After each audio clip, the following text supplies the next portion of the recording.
Halo Bapak Ibu Guru Agama Katolik dimanapun berada. Mungkin RPP tidak asing lagi ya bagi kita. Sudah sering kan menyusun atau membuat RPP. Namun untuk mengulang kembali, nah tidak ada salahnya kita share kembali atau ulas kembali apa saja sih rambu-rambu atau hal-hal yang harus diperhatikan dalam penyusunan RPP berdasarkan Kementerian Pendidikan dan Kebudayaan. Nah, jadi RPP atau Rencana Pelaksanaan Pembelajaran dijabarkan dari silabus untuk mengarahkan kegiatan belajar peserta didik dalam upaya mencapai KD atau kompetensi dasar. Setiap guru pada satuan pendidikan berkewajiban menyusun RPP secara lengkap dan sistematis atau berurut. Nah, RPP disusun untuk setiap kompetensi dasar yang dapat dilaksanakan dalam satu kali pertemuan atau lebih. Guru merancang penggalan RPP untuk setiap pertemuan yang disesuaikan dengan kejadwalan di setiap pendidikan. Nah, komponen RPP atau berdasarkan standar proses nomor 65 tahun 2013. Nah, bisa dilihat di layar, ada identitas sekolah, identitas mata pelajaran, kelas, materi pokok, alokasi waktu, tujuan pembelajaran, kompetensi dasar, dan indikator pencapaian kompetensi yang diambil dari KI 1, KI 2, dan seterusnya.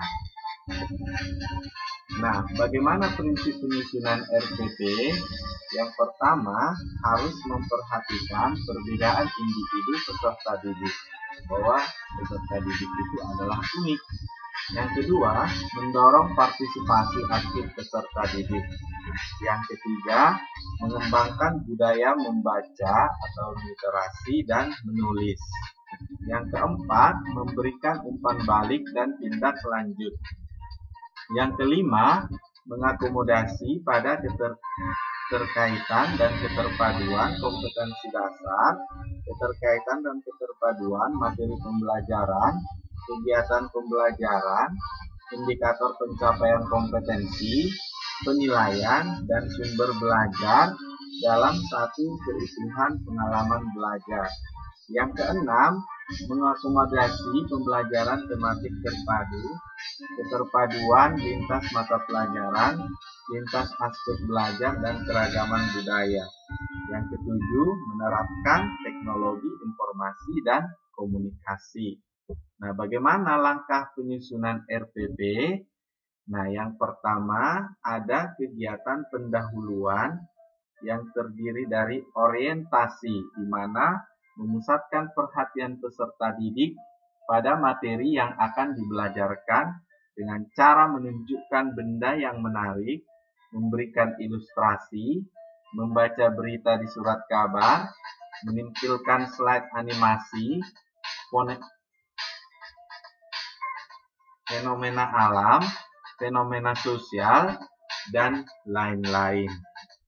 Untuk apersepsi, memberikan persepsi awal kepada peserta didik tentang materi yang akan diajarkan.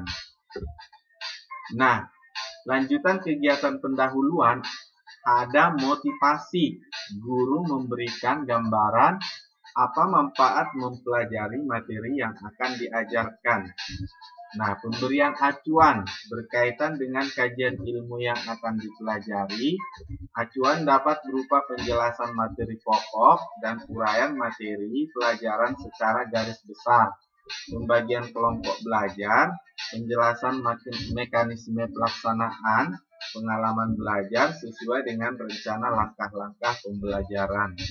Nah, di dalam kegiatan inti, kita menggunakan model pembelajaran atau metode pembelajaran atau media pembelajaran dan sumber belajar yang disesuaikan dengan karakteristik peserta didik dan mata pelajaran.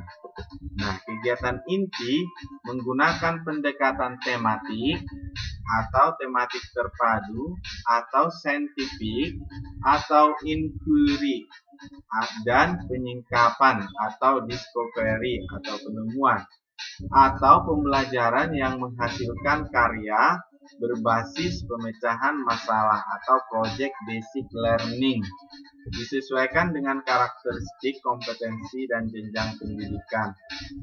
Kedua, memuat pengembangan sikap, pengetahuan, keterampilan yang terintegrasi pada pembelajaran.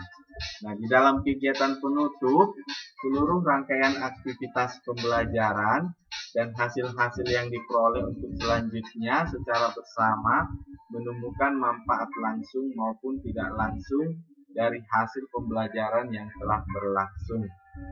Memberikan umpan balik terhadap proses dan hasil pembelajaran, melakukan kegiatan tindak lanjut dalam bentuk pemberian tugas, baik tugas individual maupun kelompok, menginformasikan rencana kegiatan pembelajaran untuk pertemuan berikutnya. Nah, ini bisa dilihat contoh format RPP-nya.